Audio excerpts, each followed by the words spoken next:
And welcome to the SpartanMag.com VCast. Jim Comparoni. We got Paul Konyundyk back. Spring football, Perlis Plaza, Spartan Stadium. No scrimmage there this year. You guys all know that. But they mentioned today that they're bringing back the Meet the Spartans event, August 21st. Mark that date on your calendars. You come in. They don't know exactly what it's going to be in terms of, it used to be autographs, photos, sometimes on the field, sometimes on the concourse. They don't know what the shape of the field's going to be. They like to keep that pristine. Also, with the renovations going on over there, not really sure what it's going to be. But August 21st, fans will get a chance to meet the Spartans, something they haven't done in a while. No spring game this year. Talked to Jonathan Smith today, and tight ends coach Wozniak. Blue Adams corners coach came out, talked to some players as we head toward getting into the last week of spring practice. Jonathan Smith talking today. One of the things, Paul, one of my takeaways is the depth that they've got this spring. We've not been able to see it firsthand. You won't either in the green-white game. But by my count, they had 68 or 69 scholarship players in spring, which is a lot for the spring. Part of that is because they've got more mid-year freshmen than used to be the case, like 7 or 8 or 9, 10 of those. And then they lost some players in the portal, but replenished all of those. So the numbers have been pretty good, which allows them, as I mentioned with Jonathan Smith, to roll more than one offensive line, a second-string offensive line, and he said even some third-stringers, which allows you to do reps, have a more productive practice, get more reps on your offense, which services the defense, and you can have a real spring. Compare that to 3 years ago. Remember when Mel Tucker, they were here, they only had like 7 offensive linemen, and it curtailed the amount of repetitions, which the defense got less work, and it really showed itself in the fall. This spring, on depth alone, they're getting some work, Paul. Yeah, not only did they have 7 offensive linemen at that time, I believe 3 of those 7 were walk-ons. Yeah, that's when they first moved. Was it Ben? No, they moved one guy from the D-line and the other guy. They had two walk-ons. And remember, they had just graduated a massive senior class from that first year, Tucker era. There's a big class that came through, so there's a huge amount of attrition. It is helpful because this is the time of year in spring football. Lots of times you don't have a full complement of like defensive linemen. You don't have 5 guys that you feel comfortable that you can roll through. You've got 3 guys that you know are going to play and be part of that rotation, and you've got a few guys that are wild cards. Now, right now on the defensive line, Michigan State, on the interior defensive line, Michigan State's got several. They've got a lot of guys out there that can get the job done. And those guys, it's a stable position with a high care factor. Offensive line, the same type of deal. They've got numbers, they've got bodies they want. Some of those guys are new in the program, but just to have those bodies, to have those reps, and it's going to benefit a lot of different players. It's going to benefit player development first and foremost. And I feel like the other thing that's really kind of helped this spring is just being in year 2. It's not so much training wheels. It's not as much installation of basics. The installation that is taking place is, chess, not checkers type things. So whereas it's a little bit tougher for maybe the freshmen that have come into the program, for the guys that have come back, they can be working on things that will benefit them on the field schematically during the season that they couldn't last year. And I think where it hurt Michigan State last year as they kept going and as they got on film was stuff like the third down package. Certain things were more vanilla than they will be this year. And so there's a lot more nuanced work going on. There's a lot more chemistry between different units from the guys that have come back. And I think there's a general sense in the program based on what I felt throughout the spring is that they're getting more work done and maybe more work that's valuable for the season because it's not as much foundational stuff. Right. Remember, give us a like here on the channel, subscribe to the channel, go to SpartanMag.com, subscribe. Continued coverage of spring practice. Even after spring practice is over, we'll have developmental updates as we've accumulated a lot of information from coaches and players that will be continuing to roll out at SpartanMag.com. Give it a try, $1 for a week. You'll like it. Also, return those cans and bottles. Message from Spartan Recycling. You guys know the drill on that one. Michiganders losing a lot of money that they were doing. Michigan was among the best in the country, in recyclable returns. Percentage-wise, that's dropped since COVID. Get it turned back around. Return those bottles and cans. It's worth your time. It's worth your dime. And it's for your beaches, your lakes, your neighborhoods, your environment. Helps industry, helps all of us. Take them back. A message from Spartan Recycling, a company dedicated to recycling, dedicated to the Michigan State Spartans. Remember to take them back. Now, as far as what Smith was talking about today, and what you just mentioned, about that it's a second year of installation. It's something we've heard all spring. Joe Rossi, Mahalchik, Blue Adams. It's the second time that these guys have learned these things, have heard these things, and going to the next level on it. And it's going to show. It should show itself with that outside zone that they ran so well at Oregon State that was just kind of so-so last year for Michigan State. Some of the things on defense that they can do in terms of broadening their concepts. They all say they feel better about it. Whether we're going to see that when the rubber meets the road in the fall remains to be seen. Paul and I and everyone that covers it for SpartanMag, we just kind of try to figure out what's going on because we're not able to watch any scrimmaging. We watch about 30, 40 minutes of practice each week. And then we talk to the coaches, talk to players, try to get a little information on what's going on. When we hear a quote like this today, I think it was Wozniak, the tight ends coach, said Jordan Hall is flying around the fastest I've ever seen him play. Now that's a quote. You guys know what Jordan Hall is. What you know about Jordan Hall, consider that. That's the fastest he's ever seen him play. And I did hear that from someone else, another source, that he played real well in the second scrimmage. I heard Chance Ruckers did pretty well in one of the scrimmages. Also, Quindarius Dunnigan at defensive end has done well in some scrimmages, according to some sources. But when you hear a coach like Wozniak say that about Jordan Hall is flying around, playing as fast as I've ever seen him play, that's good. And Jonathan Smith talking about the depth. He was asked what's the deepest part of the team. He mentioned inside linebacker. They've got some players there. They've got some competition there, and maybe a new version of Jordan Hall. Yeah, and they've got some young guys and some old veterans mixing it in there. I think it's a healthy type competition, and I think Rossi will foster that. But Marcellus Pulliam, that's another guy that we keep on hearing about. Now, Pulliam is a guy, when he got on the field in mop-up situations last year, the game was usually over. He had a little too much weight on him, but he popped some people. Yeah. And if you were still watching late games, like when they were blowing out Prairie View or getting blown out by Ohio State, he'd be on the field. When he made contact, he meant it. I thought the speed was, could use a little more speed. Then I heard this spring that he's dropped about 10 pounds. He's playing faster. Rossi said he's bending more. So now when you're hearing more about Pulliam, maybe he's competing there, second string, first string. They're all going to play an inside linebacker, but Pulliam, a transfer from Miami last year, has improved his body. He's had a good spring. The other thing, too, is they can say they're playing faster and stuff like that, and I have to believe them because this is the second year of a system, and it's not as much thinking as it is reacting. And you could, that's the other thing you get from talking to the players like Alex Van Sumeren, interior defensive lineman today was talking about, the trust factor is a lot higher because everyone's doing their jobs. But going through these guys with this spring, where that everybody knows the system, this is when you build the trust, and it's like everybody's more in position to do their job without worrying about who else is doing their job behind them.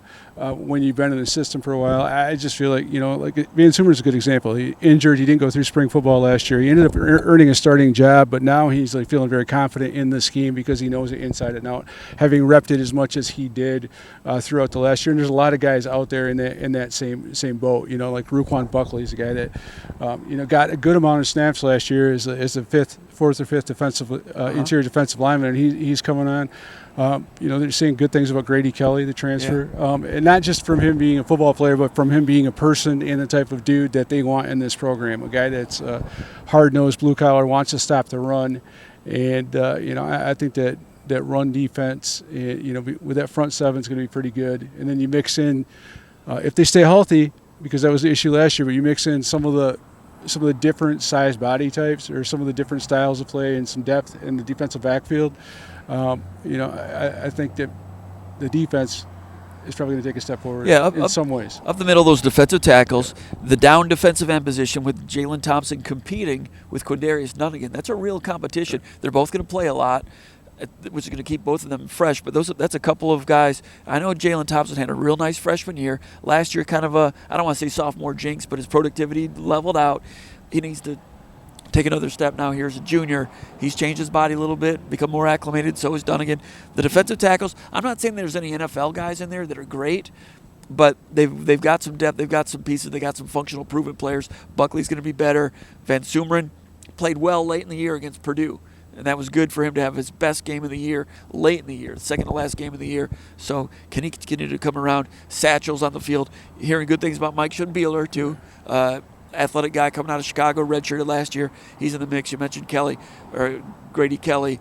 So up the middle and those veteran safeties, that's nice to have that.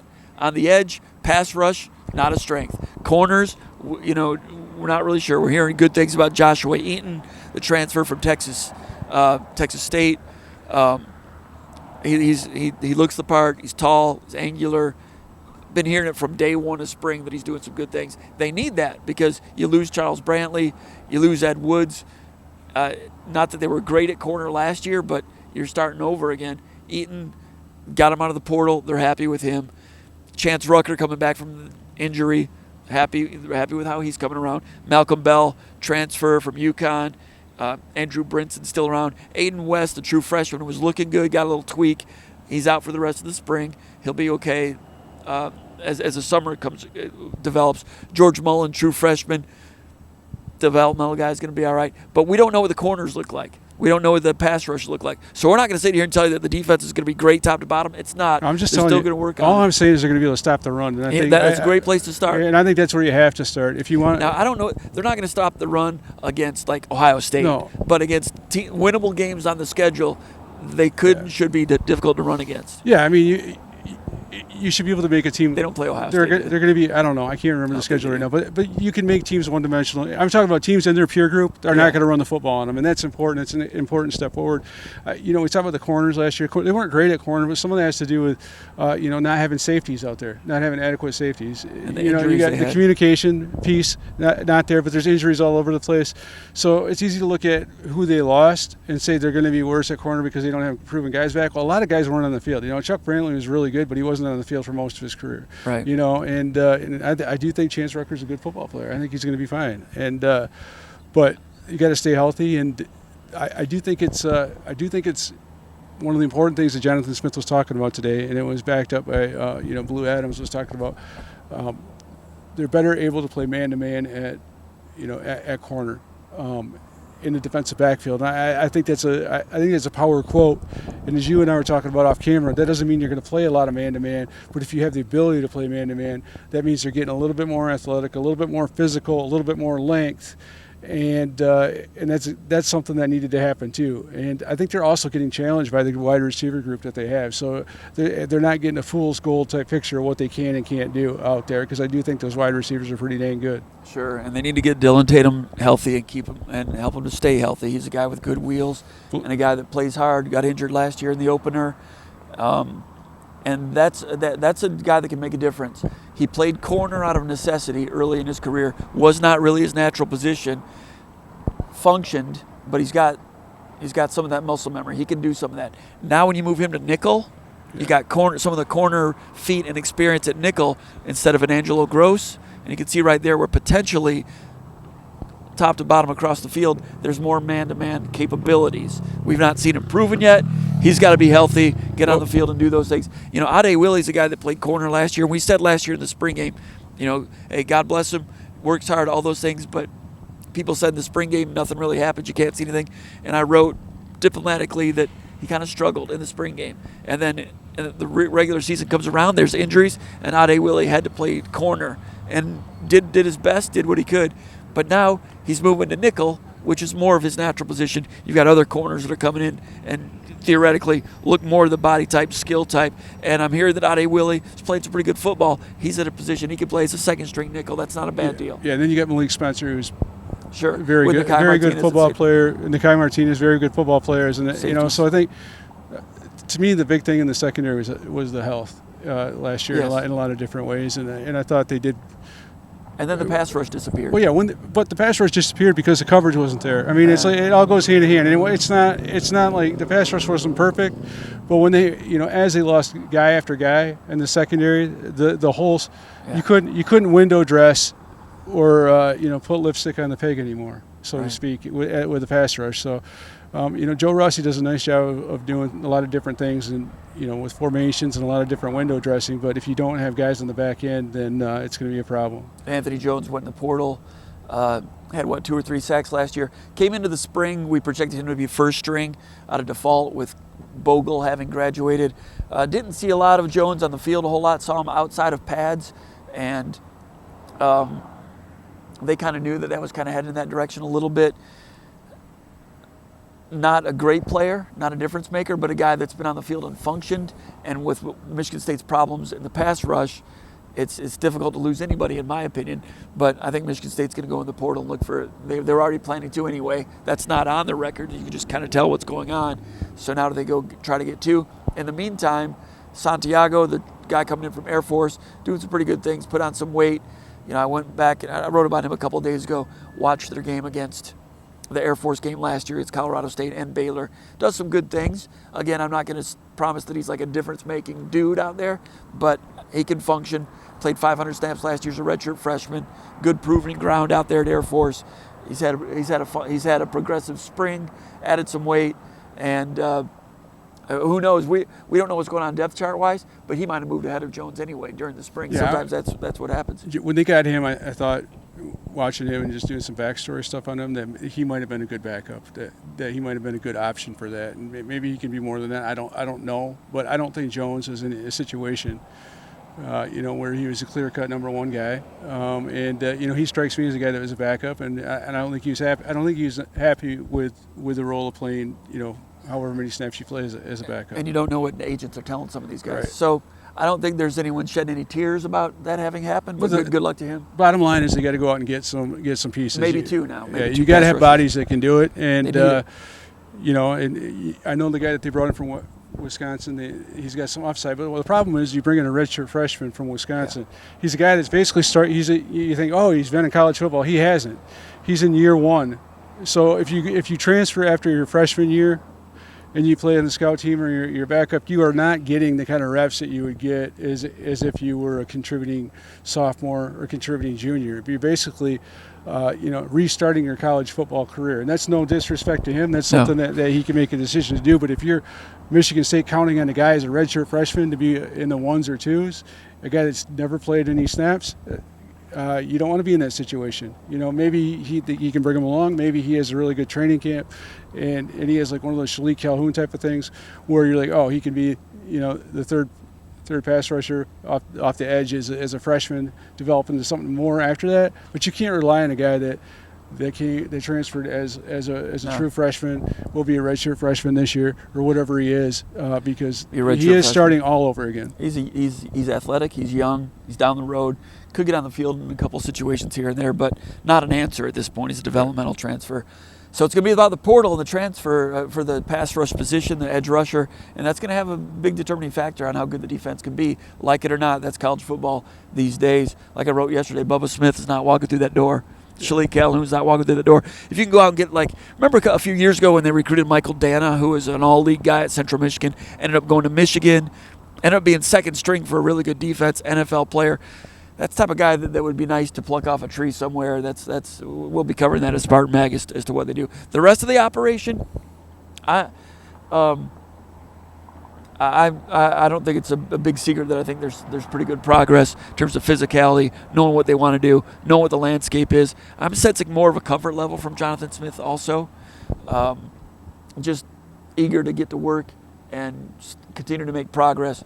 And it's not an overnight deal. A lot of people say, well, Indiana was great right away. Well, let's see how they do this year. Yeah. And they brought in 13 guys from a very good James Madison program. They had some good pieces that they inherited, had a very easy schedule, did a good job with the best quarterback in the MAC that they got from James Madison. They had an NFL wide receiver, an NFL pass rusher, just to add water, pretty good football team. They did a good job with that. We'll see how they do this year and in the years ahead compared to Michigan State. I think Michigan State will stack up favorably with them, among others. The other thing I would say is Jonathan Smith was, last year when we met with him in the summertime, he was pretty upfront about the fact that he felt like there was a lot of guys on the roster that he wouldn't have recruited, or they wouldn't have recruited as a staff when they were building a program. But you can't just kind of clean house from that aspect. I feel like they feel like there's more guys in the program now that fit what they want to do, and they've got more of their people. They're not full yet, but they're making progress. And the point with the defensive end, to compete for a championship or to compete to be a 10-win season, you have to have a legit edge rush threat. But I will say this, if you want to be a bowl team, you have to be able to stop the run, and you have to have interior defensive linemen. So if it came down to one of the things that you had to choose between, would you rather have an NFL pass rusher, or would you rather have a team that can stop the run? Stop the run. I mean, there's some people that be like, I'd rather have a first rounder. I wouldn't be among those because I think you have to stop the run. For them to get to that level, the next level in the building process, they have to consistently stop the run and beat teams in their peer group. You can't do that without inside guys. If they can get an adequate, functional, productive some edge rush threat and get some development in the back end, I think they'll be in a good position. But I do think it's a good deal that they're pretty solid inside, and I don't see any kind of indication that there's going to be a wholesale departure like they had last summer. We'll see. I agree with you. And also being on the same page on defense helps also, and I think they'll take steps in that direction. The Joe Rossi defenses at Minnesota were very good in that regard, and I think they'll be taking steps in that direction also. Offensive line, a big question. We'll be talking about that through the offseason. We won't get into that today, but that's a big determining factor also, and it's real hard to try to gauge where that is. We've heard in the scrimmages that the defenses have ruled the day for the most part, and you'd expect that in the spring. You don't want your offense to just be throwing up crazy numbers. Remember the one year in the spring game when it was Kirk Cousins against Keith Nickel for the quarterback derby? It was exciting. They both threw for 350 yards in the spring game, but the defense. And I came out of that thinking, oh man, they're in trouble because they're not going to be able to stop stop anything. Swear jar, 25-cent fine donated to the Lansing Food Bank. Not with inflation, it should be higher than that. 50 cents. You're paying for swear it. Swear jar. But they, what was I talking about? Kirk Cousins deep. Yeah, and they were great, and it was exciting. They threw the ball all over the place. Cousins was good. Nickel was good. Receivers were good. The defense was bad that day. No one stopped to think about it much except you. And then the next fall, it was D'Antonio's worst defense. And they were 6-7 as a football team, I believe. And then it turned around, and we had a lot of good days covering those teams. We'll wrap it up now. Anything else, Paul? No. We got basketball portal coverage coming up, continuing over at SpartanMag. Check that out.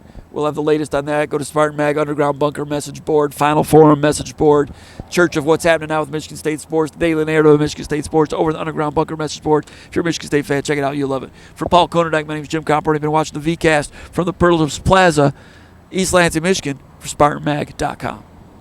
All right. Good job, Paul. You got to get him to his game, man. I don't want him to be late.